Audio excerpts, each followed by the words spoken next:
பண்ண போகிறோம் அப்படின்னா நம்மளுடைய டிஜி செட்ஸ் நம்ம டிஜி செட்ஸில் வந்து பார்த்திங்க அப்படின்னா கிராங்க் கேஸ் ப்ரீத்தர் வந்து இருக்கும். ஸோ அந்த ப்ரீத்தர் வந்து எதுக்கு யூஸ் ஆகுது அப்படின்றத பற்றி அந்த வீடியோவில் டிஸ்கஸ் பண்ண போகிறோம். ஸோ பொதுவாக வந்து பார்த்திங்க அப்படின்னா நம்மளுடைய கிராங்க் கேஸ் ப்ரீத்தர் ஸோ ஒரு 2 விதமான ஃபங்க்ஷனை வந்து அது வந்து பண்ணுது. ஸோ என்ன அப்படின்னு வந்து பார்த்திங்க அப்படின்னா, இப்போ பொதுவாக வந்து நீங்கள் இன்ஜின் வந்து ரொம்ப நேரம் ஆப்ரேட் பண்ணுறீங்க. ஸோ இன்ஜின் ரொம்ப நேரமாக ஆப்ரேட் பண்ணும்போது என்ன ஆகும் அப்படின்னா, உங்கள் இன்ஜின் வந்து ரொம்ப ஹீட் ஆகும். கரெக்டுங்களா?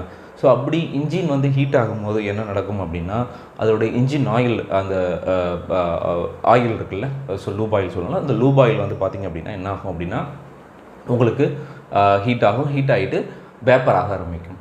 அந்த வேப்பர் ஆகிற அந்த ஆயில் வந்து பார்த்திங்கன்னா போயிட்டு கிராங்க் கேஸில் போயிட்டு அக்குமுலேட் ஆக ஆரம்பிக்கும். அது அந்த கிராங்க் கேஸில் அக்குமுலேட் ஆகும்போது அதை வந்து ப்ராப்பராக நம்ம வந்து டிஸ்போஸ் பண்ணி ஆகணும். ப்ராப்பராக வந்து அந்த வேப்பரை வந்து நம்ம ட்ராப்லெட்டாக கன்வெர்ட் பண்ணி திருப்பி அந்த லூப் ஆயிலை கன்வெர்ட் பண்ணி நம்ம திருப்பி வந்து நம்மளோட